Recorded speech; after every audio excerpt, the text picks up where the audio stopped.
Assalamualaikum warahmatullahi wabarakatuh. Waalaikumsalam warahmatullahi wabarakatuh. Eh, yang lain pada kemana? Iya Pak, ini lagi dihubungin, suruh join.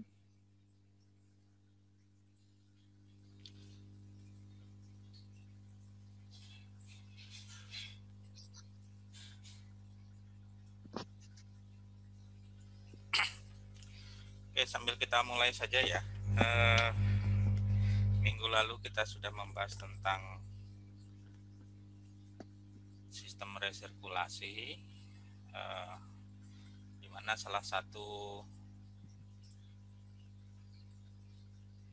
bagian dari sistem resirkulasi itu adalah filter, baik itu filter fisik ataupun filter biologis. Nah, hari ini kita akan membahas tentang biofilter. Kenapa ini menjadi penting? Karena biofilter itu kaitannya dengan proses nitrifikasi. Nah, nitrit itu merupakan ataupun nitrat ataupun nitrogen itu adalah bagian penting dari kehidupan. Gitu ya. Jadi semua kehidupan itu akan banyak berhubungan dengan nitrogen. Terutama di sini adalah nitrogen jika dibutuhkan oleh makhluk hidup itu biasanya dia adalah dasar dari protein, asam amino, bahkan DNA ataupun RNA.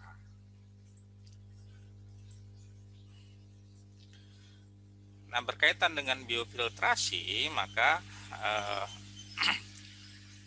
di sini kaitannya dengan proses nitrifikasi. Nah, nitrifikasi itu adalah proses pembentukan nitrogen dalam bentuk anorganik. Jadi dalam bentuk persenyawaan anorganik. Nah, ini menjadi penting karena nitrogen dalam bentuk yang lain mungkin akan berbahaya atau mungkin tidak menguntungkan bagi organisme ataupun ikan gitu.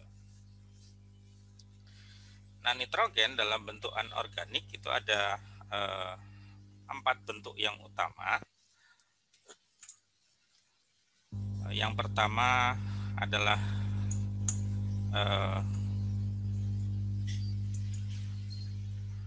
amonium. Ini adalah bentuk nitrogen yang terionisasi. Jadi dia membentuk ion positif di sini. Ionisasi. Kemudian yang kedua adalah nitrogen dalam bentuk amonia. Ini adalah nitrogen yang tidak terionisasi. Jadi tidak ada ionnya di situ.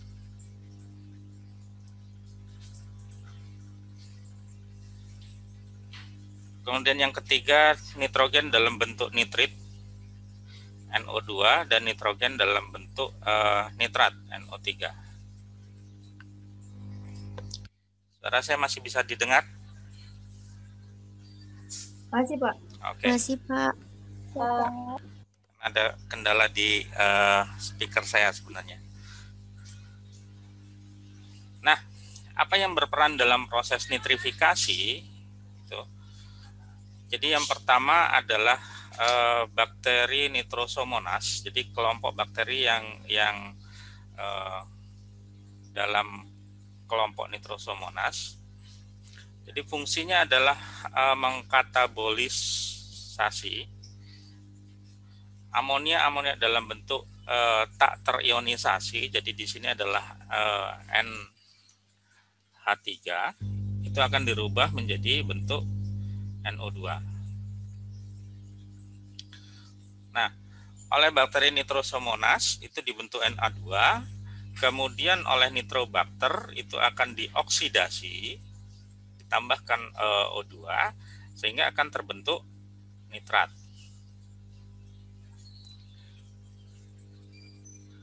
Kemudian ada bakteri heterotropik. Nah, bakteri heterotropik ini berbeda dengan bakteri Nitrosomonas ataupun Nitrosobacter, karena bakteri heterotropik ini dia mampu menguraikan nitrogen dalam bentuk organik atau sumbernya dari organik. Jadi dalam biofiltrasi itu ada dua tipe bakteri. Yang pertama adalah bakteri heterotropik, dan yang kedua Nitrosomonas dan Nitrosobacter itu dalam kelompok bakteri autotrop.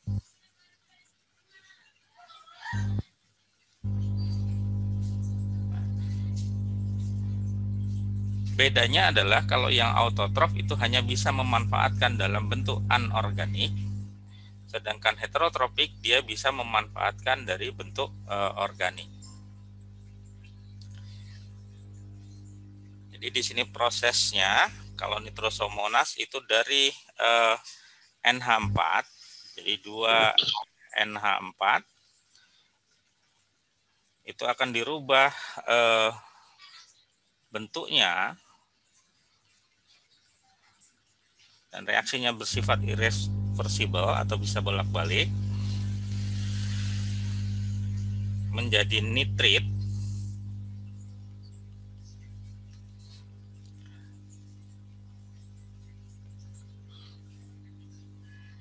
Dan kemudian nitrit ini oleh Nitrosobacter itu akan dioksidasi hingga terbentuk nitrat. Nah, ini secara umum proses nitrifikasi yang terjadi di alam. Nah, sistem ini akan coba dibuat dalam filter biologis. Jadi secara umum ini reaksi kesetimbangan dari nitrifikasi bahwa NH4 itu akan membutuhkan 1,83 mol oksigen, ini kalau dalam reaksi kimia, kemudian 1,97 mol HCO3, nanti akan membentuk persenyawaan yang lain. Nah, di sini ada fungsi tambahan HCO3- ini diperoleh dari proses respirasi yang menghasilkan CO2.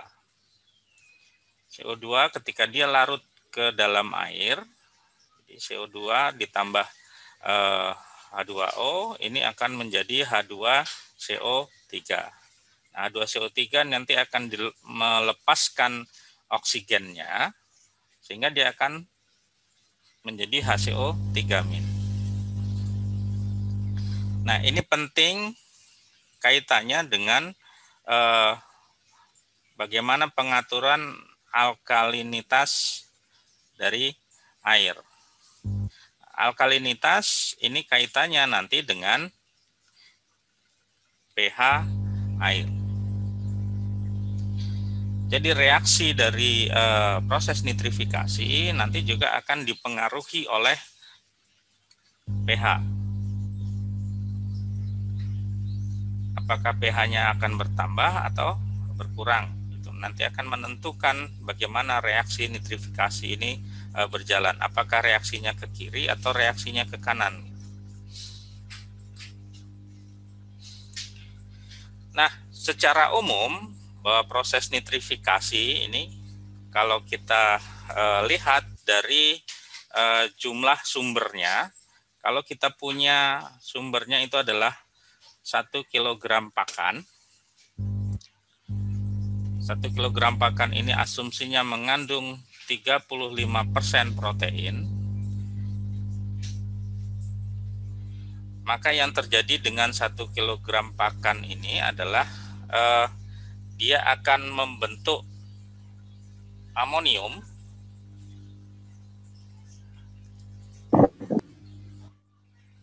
Nah, amonium itu sebanyak 50,4 gram, ini yang dikonsumsi. Artinya dari 1 kilogram pakan 35% protein ini, kalau proteinnya ini diuraikan dalam proses metabolisme, maka ada 50,4 gram yang dikonsumsi oleh ikan. Kemudian dia akan berpengaruh terhadap proses alkalinitas. Jadi dia akan menyumbang C organik sebanyak 85,6 gram per 1 kilogram pakan. Nah, dalam prosesnya dia akan membutuhkan oksigen itu sebesar 211 gram. Nah, sisanya pakan itu akan menjadi VSS. VSS ini adalah volatile suspended solid. Itu padatan tersuspensi yang masih berada di kolom air, jadi dia bisa bergerak bebas di kolom air. Nah, VSS itu juga menyumbang karbon dalam bentuk organik dan nitrogen. Kemudian dari 1 kilogram pakan ini akan menghasilkan 0,976 nitrat. Dan total N-nya adalah 49,2 gram. Dari proses ini juga akan menghasilkan CO2 itu dalam bentuk anorganik sebanyak 80,1. Ini gambaran dari 1 kilogram pakan itu akan menjadi apa ketika masuk ke dalam wadah budidaya. Nah, kalau kita menerapkan biofilter, maka proses yang terjadi adalah seperti ini. Jadi ini adalah nitrat, ini adalah NO2, dan ini adalah total amonia nitrogennya. Nah, kalau kita lihat di sini, ketika biofilter ini dipasang, pada minggu pertama, ini yang dominan adalah total amonia nitrogen. Jadi masih dalam bentuk NH4 dan NH3. Ini yang masuk dalam kategori total amonia nitrogennya. Nah, sampai dengan minggu kedua, jadi yang dominan masih amonium dan amonia. Sehingga di minggu-minggu awal, kalau kita aplikasikan ini ke dalam sistem aquaponik, maka sumber untuk tanaman itu yang tersedia hanya NH4 dan NH3 ini. Jadi tidak semua tanaman itu bisa akan tumbuh dengan baik karena ketersediaan nutriennya masih dalam bentuk amonia dan amonium, NH4 dan NH3 gitu. Sehingga kalau di awal penerapan biofilter, kalau tanamannya tidak tumbuh dengan baik, itu cukup wajar karena nutriennya itu belum sesuai untuk tanaman. Nah, mulai minggu kedua, ini yang dominan adalah nitrit. Artinya di sini yang mulai bekerja adalah nitrosomonas.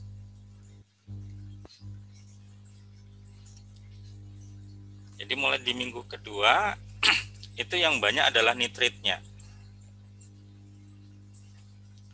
Nah, nitrat itu baru terbentuk mulai di minggu keempat. Jadi di sini nitrobakter baru mulai bekerja.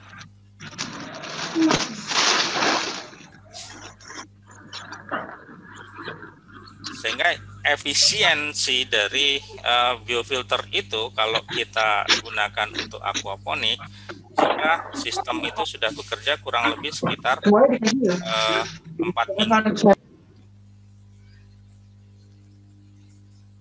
Jadi tanaman-tanaman yang spesifik membutuhkan NO3 atau nitrat itu baru akan baik pertumbuhannya itu pada minggu ke-4. Jadi kalau tanaman yang membutuhkan NO3 kita tanam dari awal, maka pertumbuhannya tidak akan baik. Nah, ini pun tergantung dari sumber, kemudian kecepatan nitrifikasi yang dipengaruhi oleh banyak tidaknya bakteri Nitrosomonas dan Nitrosobacter ini. Nah, seberapa besar produksi dari proses nitrifikasi? Dari 1 kilogram pakan, jadi pakan itu 1 kilogram,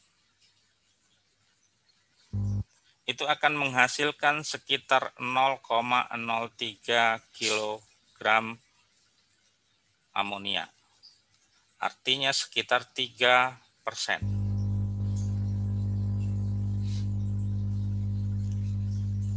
Nah, dari 3% ini, 1 gram amonia itu akan menghasilkan 4,42 gram nitrat. Kemudian menghasilkan 5,93 gram karbon dioksida. Dan kalau ini dikonversi ke fitoplankton, itu akan menghasilkan 0,17 gram sel biomasa. Tetapi 1 gram amonia itu juga menghabiskan 4,57 gram oksigen untuk proses nitrifikasinya.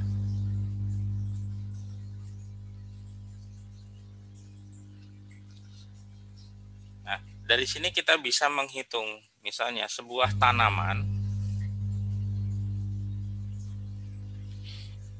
itu untuk pertumbuhannya membutuhkan NO3-nya berapa.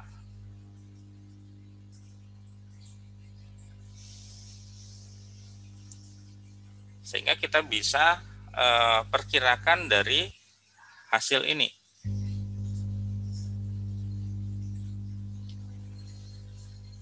Kalau dia membutuhkan lebih dari 4,42 gram, berarti kita butuh amonia itu lebih dari 1 gram. Nah, 1 gram itu diperoleh dari berapa banyak pakan yang harus kita berikan sebagai sumber amonia.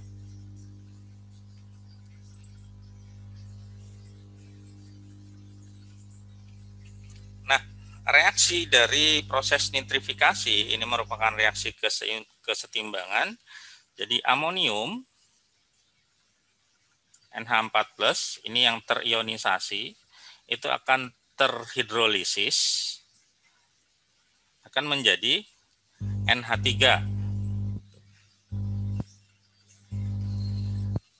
Nah, NH3 ini adalah amonia yang tidak terionisasi, dia sifatnya adalah racun.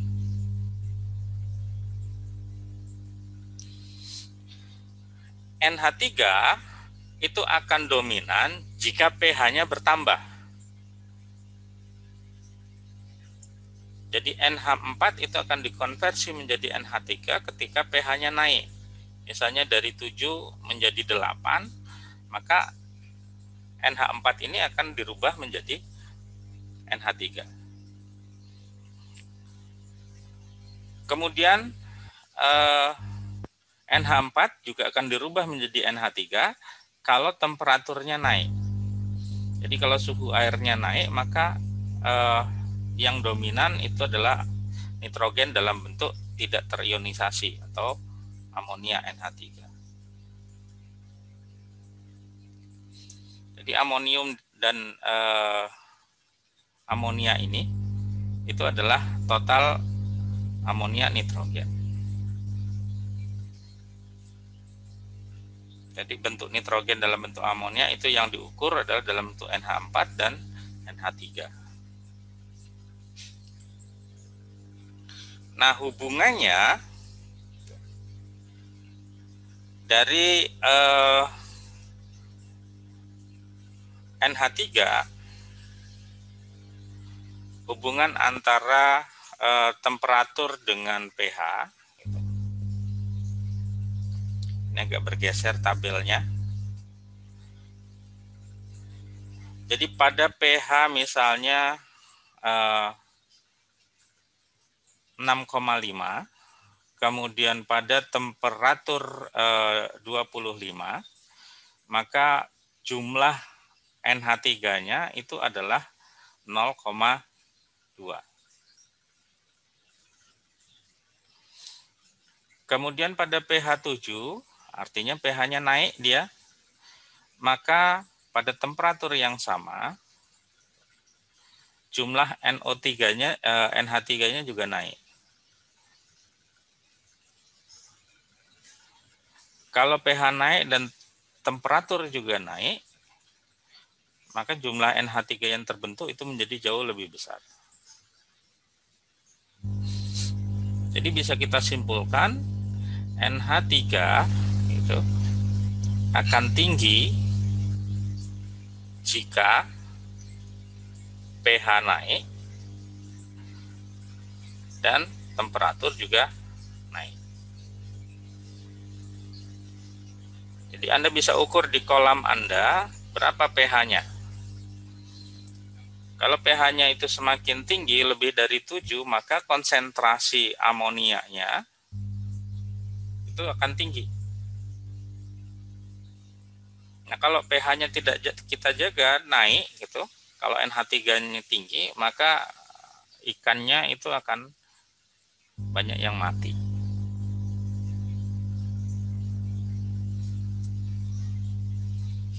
Nah, kalau kita lihat di sini NH3 itu jumlahnya sedikit atau bisa dikatakan tidak ada kalau pH-nya itu pada kisaran 6,0.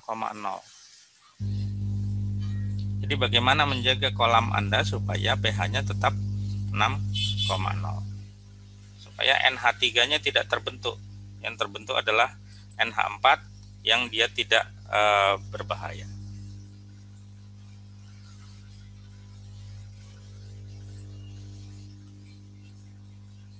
Nah, nitrit atau kita sebut juga sebagai nitrogen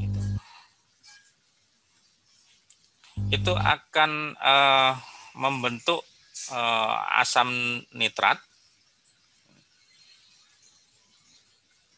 Ini juga akan dipengaruhi oleh pH.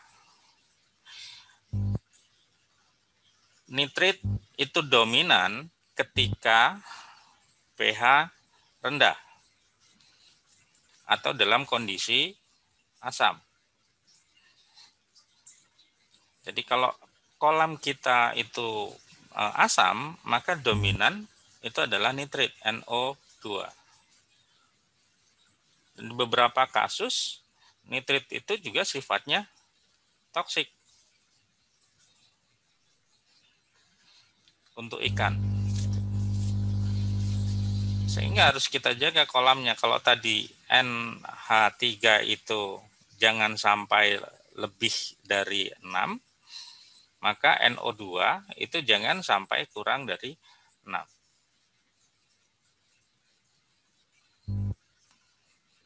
Bagaimana caranya menjaga kolam ini? Anda sudah belajar bagaimana manajemen kualitas air di kolam budidaya.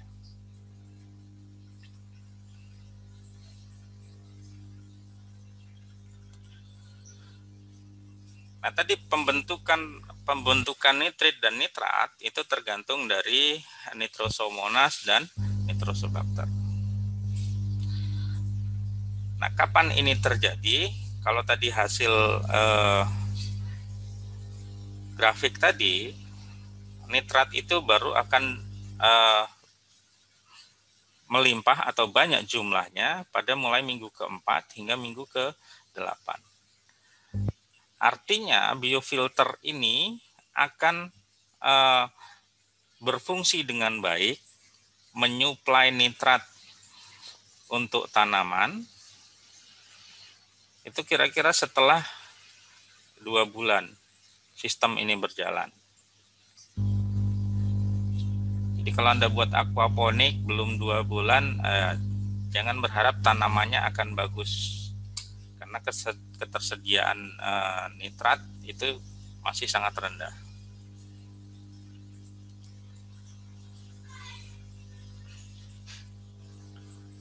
Nah, dalam biofilter itu nitrat yang terbentuk itu akan sangat dipengaruhi oleh luas permukaan filter dan oksigen. Makanya dalam biofilter terkadang kita perlu tambahkan aerator. Ini fungsinya untuk menambahkan oksigen.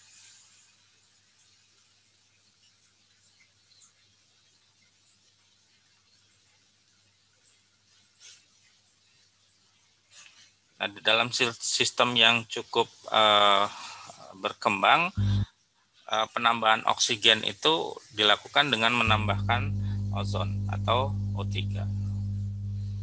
Ini kalau digunakan dalam waktu periode yang lama. Kemudian bisa dimatikan kalau kita menambahkan aerator saja gitu. Jadi aeratornya harus tetap hidup secara terus-menerus.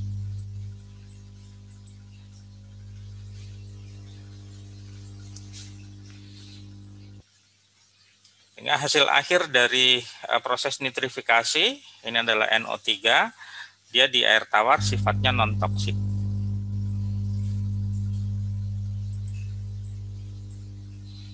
Nah, apa yang mempengaruhi nitrifikasi tadi yang pertama adalah pH. Bagaimana kalau pH-nya naik, bagaimana kalau pH-nya turun. Alkalinitas ini merupakan reaksi dari penambahan karbon dioksida. Dan dia biasanya berhubungan erat dengan perubahan pH. Temperatur, kemudian oksigen, kemudian salinitas. Nah, bagaimana pengaruh masing-masing faktor ini?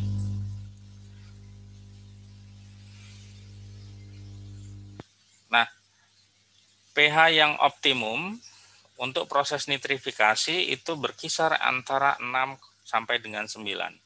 Tapi yang paling bagus itu konsentrasinya adalah 7,2 hingga 7,8. Jadi kolam itu harus dijaga supaya pH-nya berkisar antara 6 sampai dengan 9.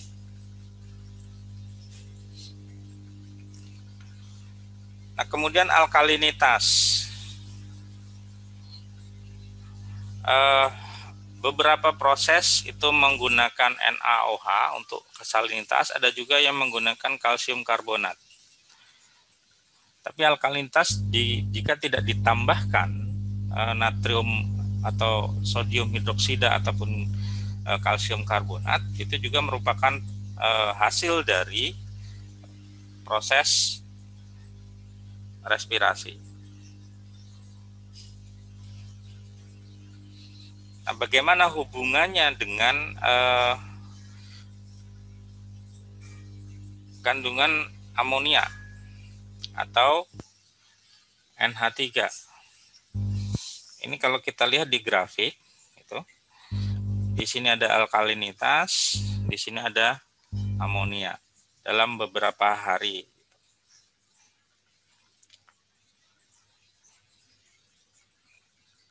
Nah, yang ini itu adalah alkalinitas, sedangkan yang ini adalah NH3 dan NH4.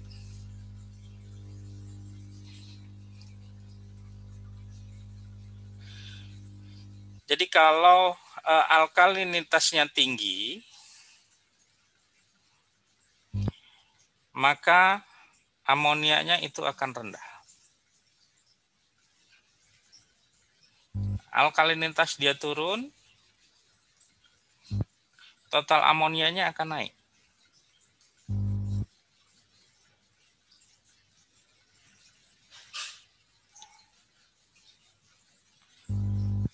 Kemudian kalau alkalinitasnya naik lagi, walaupun tidak terlalu tinggi, nanti amoniaknya akan turun. Nah, dari grafik ini bisa kita simpulkan bahwa alkalinitas akan mempengaruhi keberadaan NH3 dan NH4 ini. Dia berbanding terbalik dengan konsentrasi NH3 dan NH4-nya.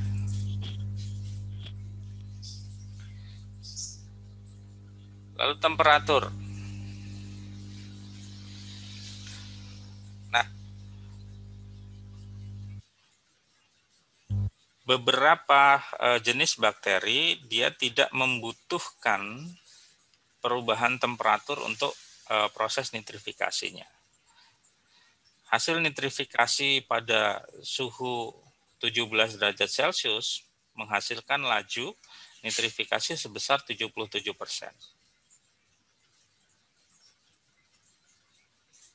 Pada 27 itu laju nitrifikasinya berkurang. Jadi nitrifikasi itu akan lebih efisien pada suhu yang lebih rendah dibandingkan pada suhu yang tinggi. Jadi di filter harus dijaga supaya temperaturnya itu lebih rendah.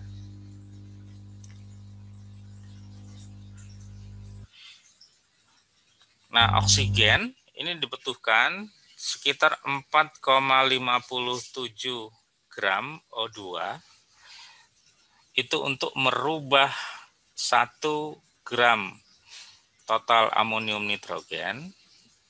Jadi apakah dia dalam bentuk NH4 atau dalam bentuk NH3 menjadi NO3 atau nitrat.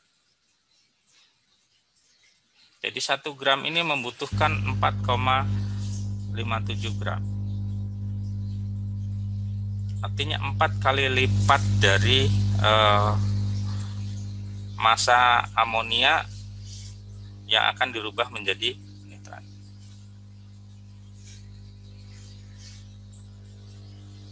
Salinitas ini khusus untuk filtrasi air laut. Ini tidak berpengaruh terhadap proses nitrifikasi karena bakteri itu bisa beraklimatisasi terhadap perubahan salinitas. Jadi hampir semua bakteri Nitrosomonas maupun Nitrosobacter itu dia bisa beradaptasi dengan salinitas secara baik. Cahaya, hasil penelitian melaporkan bahwa keberadaan cahaya ini justru menghambat pertumbuhan bakteri.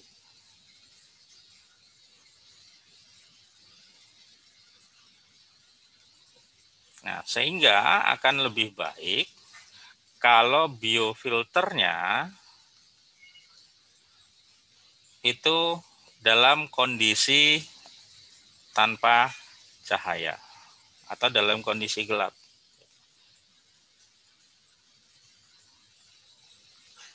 Kalau dalam kolam praktikum Anda biofilternya masih terbuka dan terpapar cahaya, coba diberi penutup supaya pertumbuhan nitrobakter itu jauh lebih baik karena kondisinya dengan cahaya itu akan menghambat pertumbuhan dari nitrosobacter.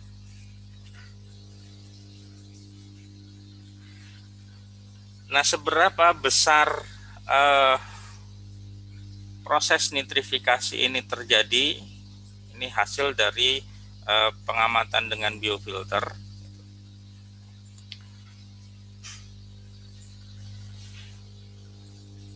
Jadi dengan biofilter konsentrasi amonium atau amonia di sini itu akan berkurang. Ini semakin lama semakin meningkat. Nah, pengurangannya ini akan tergantung dari proses laju nitrifikasinya.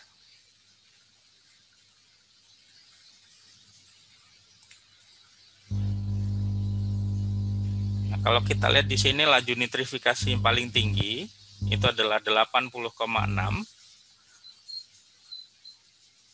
Dia akan mampu menghilangkan amonia itu jauh lebih tinggi. Nah, yang mempengaruhi laju nitrifikasi tadi ada apa saja? Ada pH, ada alkalinitas, kemudian juga yang tidak kalah penting adalah populasi bakterinya. Walaupun pH sesuai, alkalinitas dan lainnya sesuai, tapi jumlah bakteri yang terbentuk itu rendah, maka proses laju nitrifikasinya juga akan terhambat. Nah, itu gambaran mengenai proses yang terjadi di dalam biofilter atau proses yang kaitannya dengan nitrifikasi. Nah, kalau kita sudah memahami proses nitrifikasi, maka selanjutnya kita mencoba membuat desain biofilternya.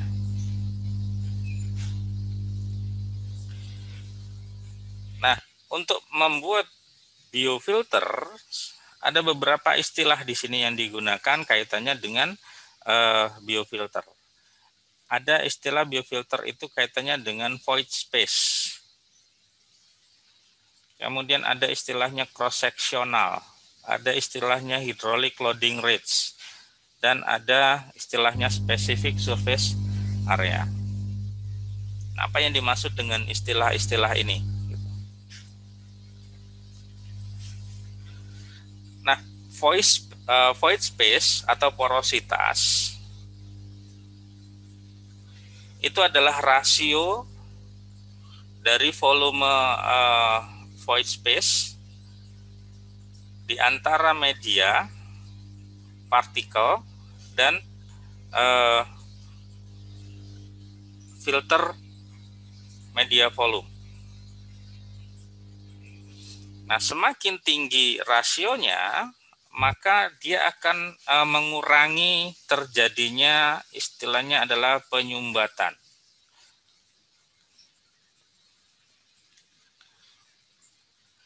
Jadi kalau kita punya bak, gitu, kemudian kita pasang filter,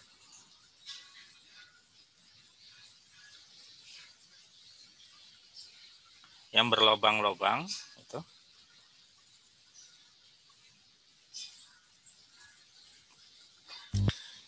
Ini kita baknya kita tahu volume bak filter.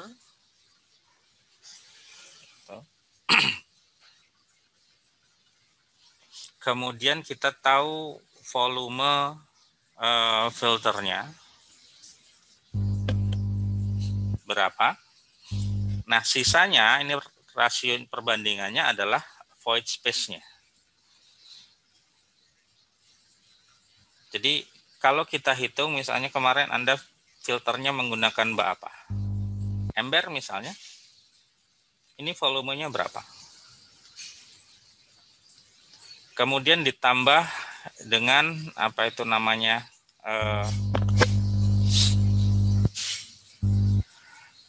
Kemarin kita sebutnya keset anti slip. Ini volumenya berapa?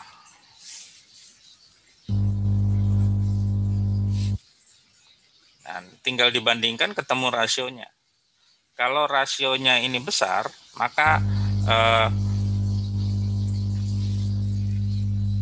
tidak akan terjadi penyumbatan di dalam biofilternya. Berbeda misalnya kalau kita pakai ember, ini media filternya kita pakai busa korsi atau busa apa, misalnya kita buat penuh gitu. Ini kan volumenya bisa besar, bisa menutup seluruh ember.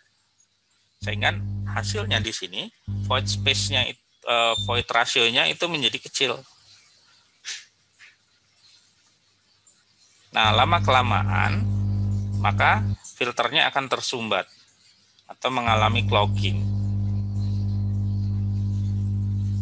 Ini yang dimaksud dengan void space.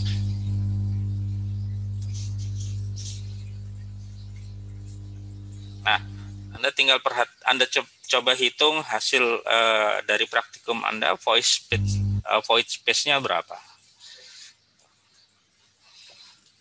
Kalau setelah nanti 1 bulan atau 2 bulan filternya tersumbat, artinya void space-nya itu terlalu kecil.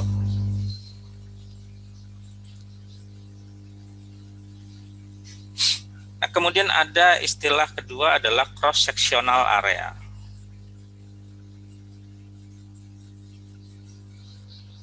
Nah, apa yang dimaksud dengan cross-sectional area adalah dari filter, misalnya di sini adalah inlet untuk ke filter, di sini adalah outletnya.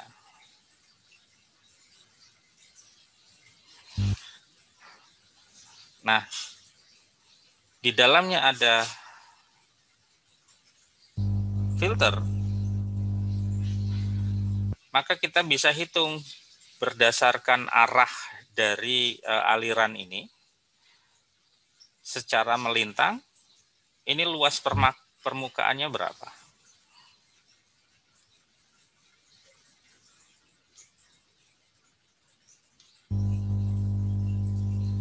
Ini yang dimaksud dengan cross sectional. Jadi lebih pada luas permukaan filter yang bekerja itu searah dengan arah aliran airnya.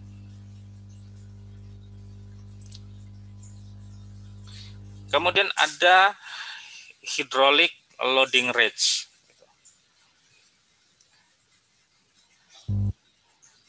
Nah, ini adalah berapa banyaknya debit yang bisa melewati filter.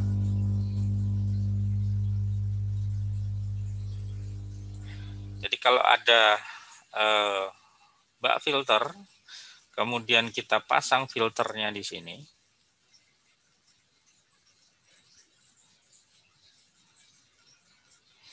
ini ada aliran masuk dari misalnya filter mekanik, kemudian ini aliran outletnya. Nah, karena pengaruh filter ini, itu kan air akan terhambat. Misalnya di sini adalah debit pertama, ini adalah debit kedua, berapa yang bisa lewat di sini? Per menitnya atau per harinya. Jadi berapa banyak air yang bisa tersaring per menit ataupun per hari, itu adalah hydraulic loading range-nya.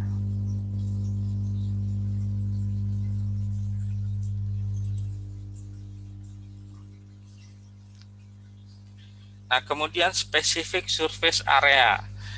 Ini kalau kita menggunakan filter yang kecil-kecil, seperti biobol misalnya.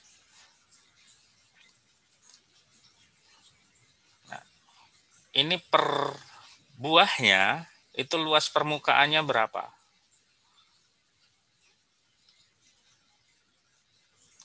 Totalnya dibandingkan kemudian dibagi dengan volume dari bak filter.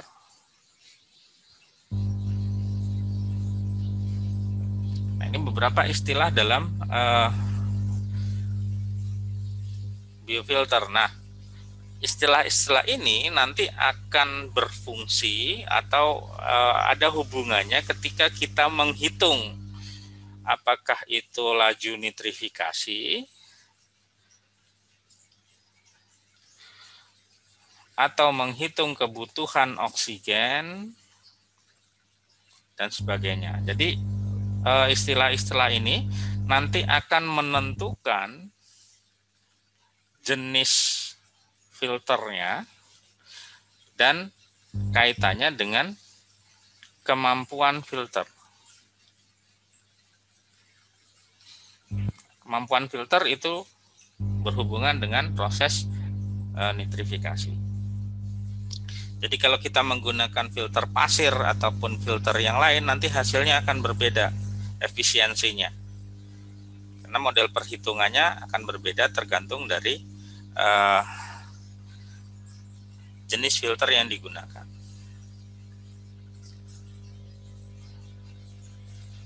Nah, berkaitan dengan performa tadi, dengan kemampuan biofilter, apa sih yang dihitung?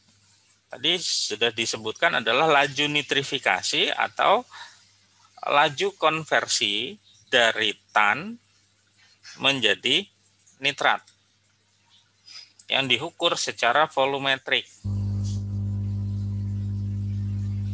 Jadi setiap 1 liter air yang masuk ke filter, berapa dia akan menjadi NO3-nya. Ini adalah kemampuan dari biofilter yang kita gunakan.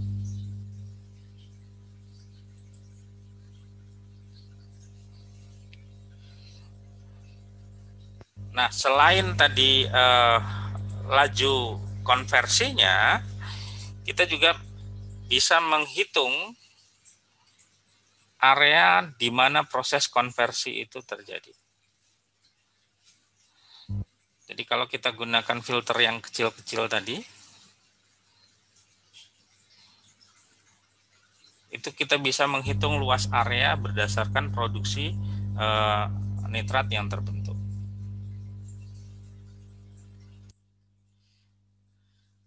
Nah, ini sebagai contoh hasil dari penelitian. Ada filter trickling. Filter trickling ini yang salah satu contohnya kalau kita gunakan biobol. Anda sudah tahu biobol itu ada. Kemudian ada filter granular. Ini yang digunakan sebagai filter adalah pasir.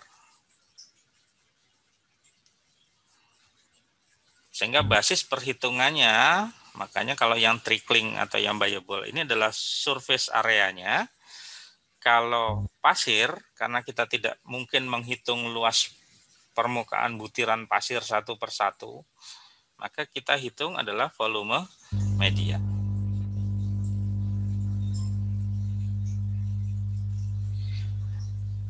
Laju nitrifikasinya atau laju konversi tannya pada temperatur 15 sampai 20, dan ini yang kedua adalah 25 sampai dengan 30.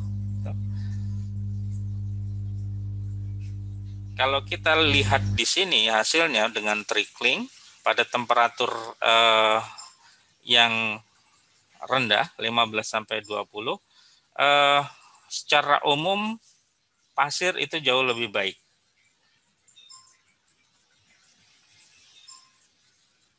Kemudian pada suhu yang lebih tinggi, ini hasilnya itu akan relatif gitu. Tetapi kisaran umumnya filter trickling itu jauh lebih baik. Kemampuan untuk mengkonversi amonia menjadi nitrat. Walaupun di sini hasil yang maksimumnya bisa mencapai 1 gram per meter persegi per hari, tapi performanya itu cukup rendah. Karena kisarannya bisa saja dia menjadi kecil pada kondisi tertentu.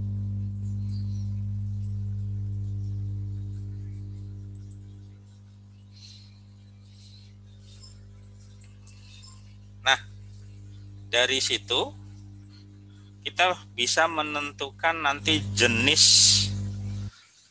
filter yang akan kita gunakan untuk biofilter kita. Karena kita bisa menentukan ukuran dari seberapa banyak nitrifikasi yang bisa dilakukan oleh biofilter.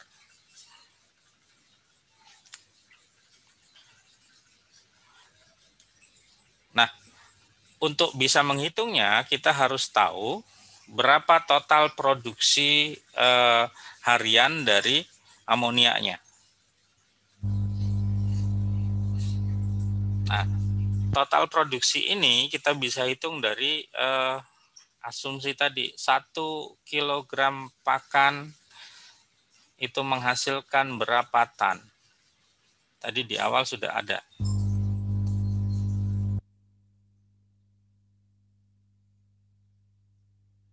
Kemudian laju removalnya, itu contohnya tadi sudah ada yang trickling, ada yang pakai pasir.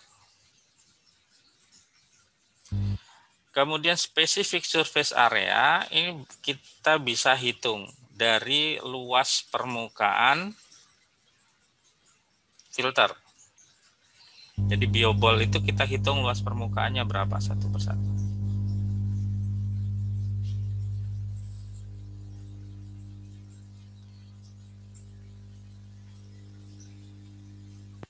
Nah, berapa volume biofilternya? Volume biofilter bisa kita hitung di sini.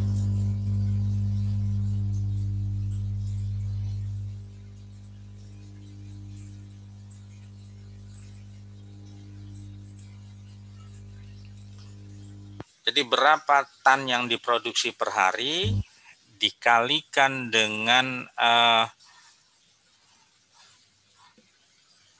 ini adalah luas permukaan spesifik.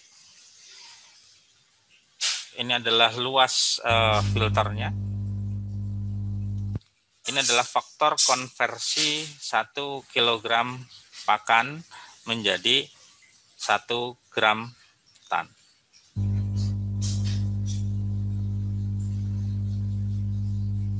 Dari sini kita bisa menghitung berapa volume biofilter yang kita gunakan. Nah, beberapa literatur ini sudah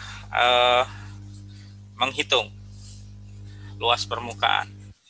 Jadi dalam 1 meter kubik filter, kalau kita menggunakan tipe filternya trickling, maka luas permukaan spesifiknya itu antara 100 hingga 300 meter persegi. Kemudian ada tipe filter Yalness moving. Kemudian ada tipe filter pressurized. Kemudian ada filter polystyrene dan sebagainya. Ini luas permukaannya. Nah, kalau Anda pakai keset anti slip, kira-kira yang mana di sini luas permukaannya?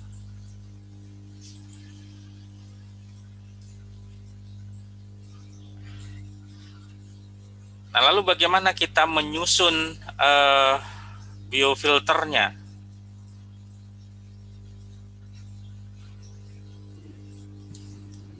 Jadi kalau kita punya wadah biofilter, kita mau gunakan filter tertentu, misalnya biobolnya, bagaimana susunannya?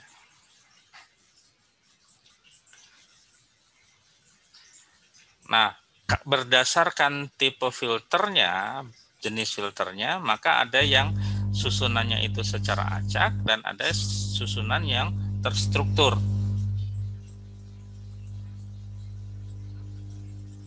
Misalnya pasir kasar, kemudian patahan karang atau gravel. Nah, itu tidak mungkin kita bisa menyusun secara teratur.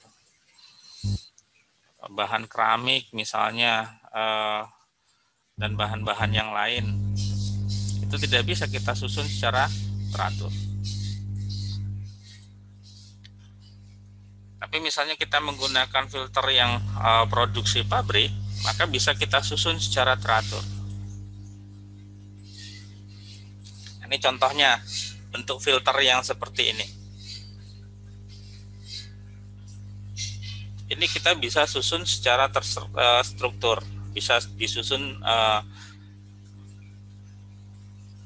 teratur dalam wadah filter kita.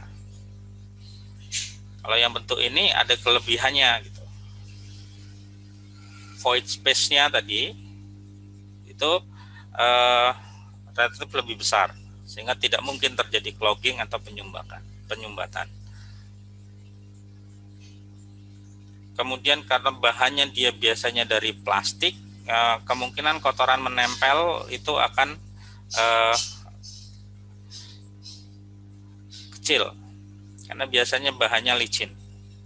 Kemudian mudah untuk perawatannya, kalau sudah terlalu lama kotor ini mudah kita bersihkan.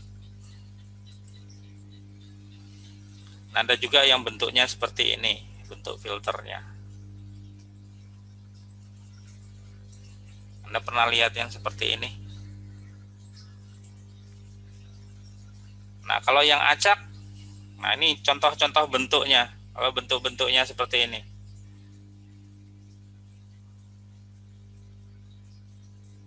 Ini yang bulat-bulat ini sejenis bioball. Kalau yang lain saya tidak tahu namanya itu spesifiknya.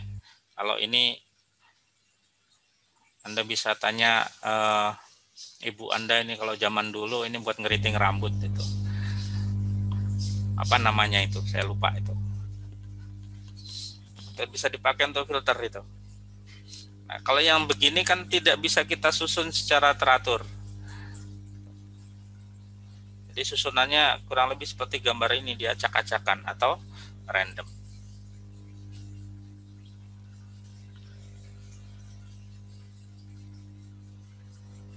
Nah, sehingga ketika kita mendesain biofilter supaya performanya itu bagus, apa yang harus kita perhatikan? Yang pertama adalah media filternya. Kita milih yang terstruktur tadi atau yang random.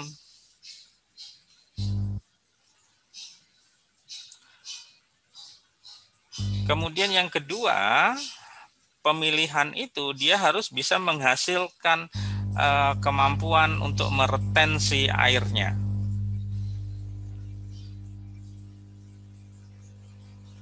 Jadi air itu harus bisa tertinggal di dalam filter. Jadi jangan sampai air ini masuk langsung keluar. Jadi harus dia tertahan dulu di dalam filter atau yang kita sebut sebagai retention time tadi. Nah, gunanya apa retention time ini? Karena air itu kan membawa amoniaknya. Supaya dia tertinggal di sini dan terjadi dulu proses nitrifikasi.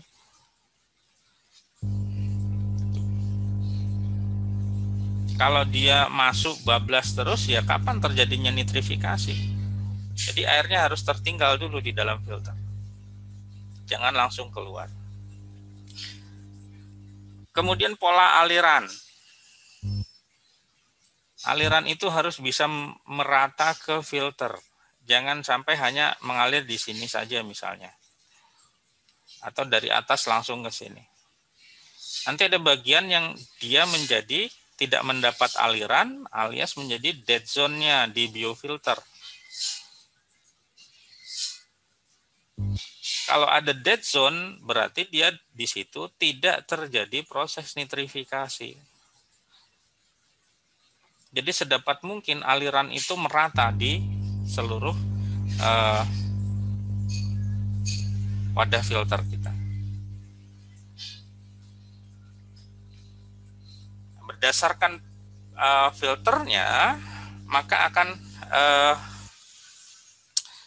dibagi berdasarkan kerja dari filter tersebut. Jadi biofilter itu prinsip kerjanya dia akan membentuk lapisan atau film yang tetap.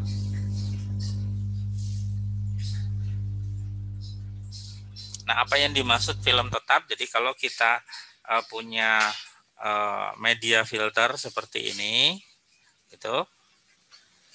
itu akan terlihat dia menempel di filternya. Ini yang dimaksud dengan fix film. Nah, yang menempel-menempel inilah dia bisa ditumbuhi oleh bakteri autotrof.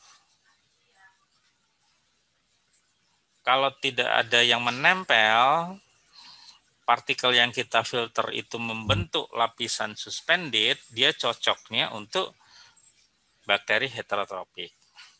Nah, ini kalau bakteri heterotropik, ini sistem yang Anda ketahui sebagai sistem biofloc. Jadi kalau Anda membuat biofloc, tidak membutuhkan filter, tapi cukup menggunakan wadah khusus di mana yang akan kita saring itu harus ada dalam bentuk tersuspensi. Nah, lapisan ini ada yang mengapung, ada yang tenggelam.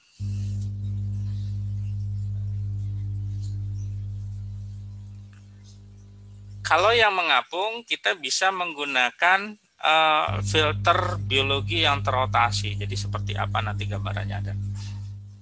Atau bisa menggunakan trickling tower. Jadi apa tadi yang buat ngeriting emak Anda tadi Anda susun jadi menara gitu. Nah, itu trickling tower.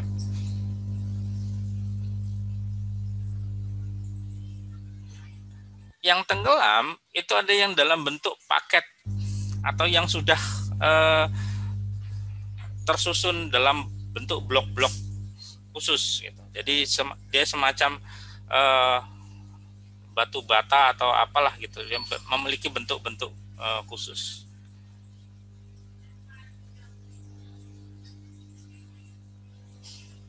Kemudian ada yang sifatnya expandable. Ini yang relatif lebih mahal gitu.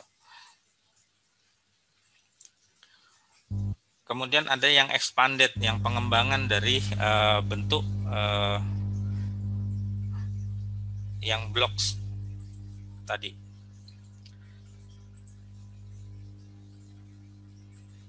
Nah, jadi gambarannya biofilter itu ada yang lapisan fix dan ada yang suspended. Ini tadi bioflux, ini kita sebut sebagai bioreaktor. Bedanya di situ. Kemudian ada yang mengapung. Nah, contohnya bentuknya seperti ini. Jadi ada filter, ini bisa diputar. Jadi dia berputar filternya. Nah, contohnya seperti ini filternya. Jadi dia berbentuk drum, kemudian ini bisa bergerak berputar. Ini yang masuk kategori mengapung atau berotasi. Atau yang dia bentuknya trickling tower tadi kita susun, itu. Kemudian aliran airnya kita dari atas kita sebar dengan pipa yang dilobangi kecil-kecil. Nah, ini tricklingnya yang bentuk tower, jadi ini disusun menjadi seperti ini, seperti menara.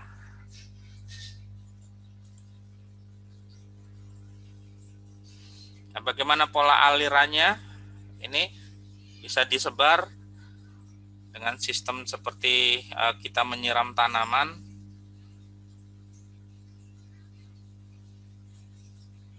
Kalau yang terapung, kemudian kalau yang tenggelam ini ada 3 tipe, ada yang package, expandable, sama expanded. Nah, ini contohnya, ini dari gravel, dari pecahan batu, ini dari bahan plastik. Jadi bisa kita pakai misalnya tutup botol itu. Jadi kalau Anda punya wadah begini, Anda bisa kumpulkan itu tutup botol minuman, bisa dibuat sebagai filter. Kemudian yang expandable ini yang bentuk yang tenggelam. Jadi di sini dia butuh wadah seperti ini, yang bulat sama yang bentuk tabung ini. Ini di dalamnya adalah pasir. Kemudian aliran air itu dari atas ke bawah. Di filter pasir, di bentuknya ada yang wadahnya seperti ini, wadahnya bisa lain-lain. Kalau yang tadi pasir ini bentuk semacam pasir, bahan sintetis, tapi dia bisa mengapung. Jadi ketika ada aliran air, ini bahannya mengapung di atas, baru kemudian terfilter keluar. Nah, bahannya itu cukup mahal, maka disebut komponen expandable. Kemudian ada yang bentuknya seperti ini, jadi ini sudah paket dengan wadahnya, jadi tidak bisa kita buat secara sendiri. Kemudian yang seperti ini, bentuk yang lain, ini floating bed. Kemudian ada lagi bentuk yang lain. Nah, ini filternya yang sudah besar wadahnya. Prinsipnya seperti ini. Jadi aliran air dari bawah baru kemudian melewati filter naik ke atas. Kalau pasir kita aliran airnya dari atas, maka akan tersumbat. Nah, bagaimana mengalirkan air? Ini contohnya. Jadi untuk aliran airnya kita pakai pipa, kemudian nanti ini dilobang-lobangi pipanya. Kalau ini tipe aliran dari bawah.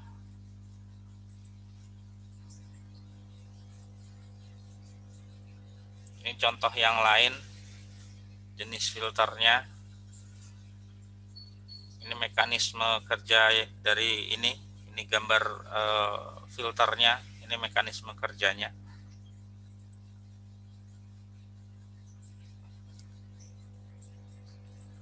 Ini jenis yang lain.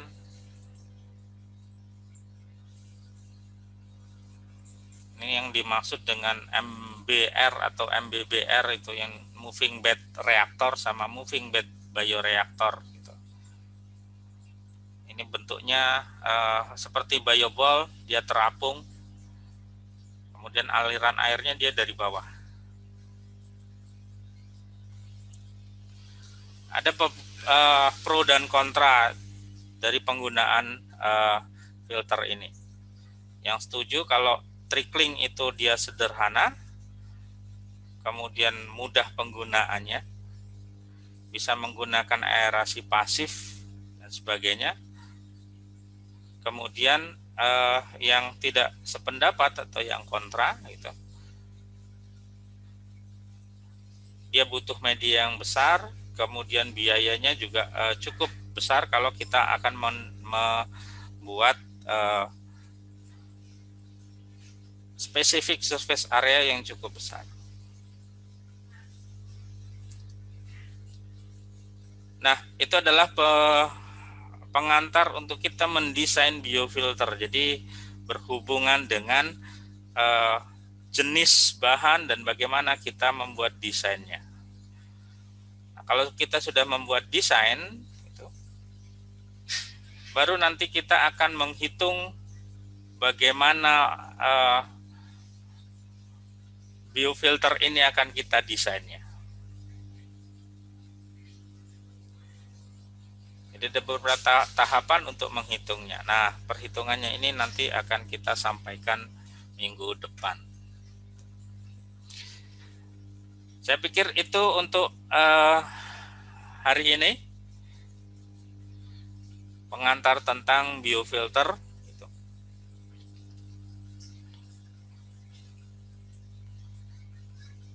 Kira-kira ada pertanyaan? Atau ada yang bersedia saya tanya?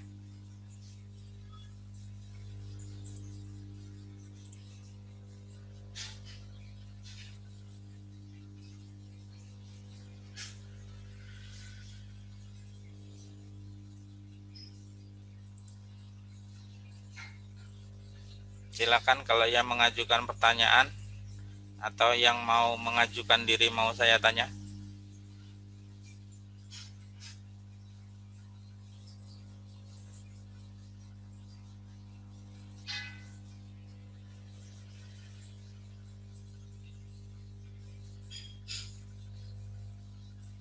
Belum ada? Belum, Pak. Belum, Pak.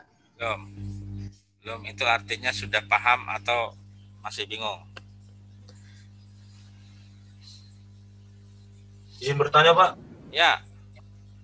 Ya, jadi untuk penggunaan biofilter ini kalau seandainya ada ikan yang sakit, nah untuk penanganan itu kan kita harus beri obat ya Pak. Kira-kira kalau kita beri obat itu kan secara nggak langsung bakteri yang ada di biofilter itu berpengaruh juga bukan Pak? Tergantung sebenarnya begini, kolam Anda seberapa besar? Kalau kolam Anda besar, Anda kan tidak mungkin mengobati satu kolam itu. Ikannya harus dipisahkan, kan? Tapi kalau Anda skalanya akuarium, nah mungkin saja bisa diobati langsung di akuarium. Nah, sekarang tinggal obat untuk ikannya itu dari bahannya jenis apa. Kalau bahan-bahan yang mungkin bisa mematikan bakteri, tentu saja akan berbahaya untuk bakteri yang ada di biofilter. Tetapi kalau kita menggunakan biofilter dan biofilternya itu bisa bekerja dengan baik, mudah-mudahan ikannya nggak sakit. Karena ikan sakit itu sumbernya dari mana? Kan ada tiga diagram yang kemudian bersatu, ada ikan, ada patogen, ada lingkungan, kan? Sehingga ikan menjadi sakit atau menimbulkan penyakit gitu. Kalau ikannya dari semula itu sudah sehat, itu ya, dia memang tidak membawa penyakit. Nah, si penyakit atau patogen itu tidak mungkin tumbuh. Karena lingkungan dengan biofilter ini sudah bisa kita buat sebaik mungkin. Dengan biofilter kandungan amoniaknya akan berkurang, kan? Dengan filter juga kotoran-kotorannya juga tidak ada di dalam tempat wadah budidaya kita. Nah, seandainya pun misalnya sempat terjadi penyakit karena faktor yang lain gitu. Karena kalau kita menerapkan prinsip resirkulasi ini kan di dalam sistem yang terkontrol, biosecurity-nya juga bagus gitu kan. Jadi tidak mungkin ada atau kecil peluang untuk ikan sakit. Nah, seandainya sakit, kalau Anda punya ikan dalam kolam itu jumlahnya ribuan, kan tidak mungkin Anda obati di kolam tersebut. Mungkin harus Anda ambil, Anda pisahkan, Anda karantina, Anda obati. Tapi kalau skalanya Anda mau terapkan di skala akuarium, Anda bisa obati langsung di situ. Asalkan obatnya itu bukan bahan yang berbahaya untuk bakteri Nitrosomonas atau Nitrosobacter, itu tidak akan berpengaruh. Kira-kira itu, Michael. Terima kasih Pak. Oke. Yang lain?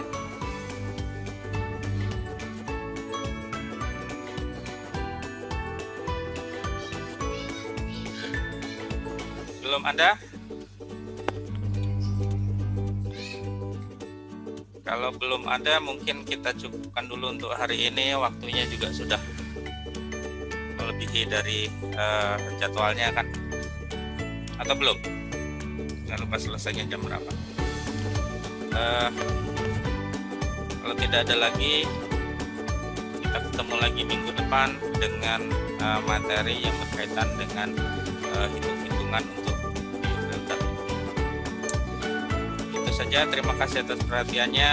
Saya akhiri. Assalamualaikum warahmatullahi wabarakatuh.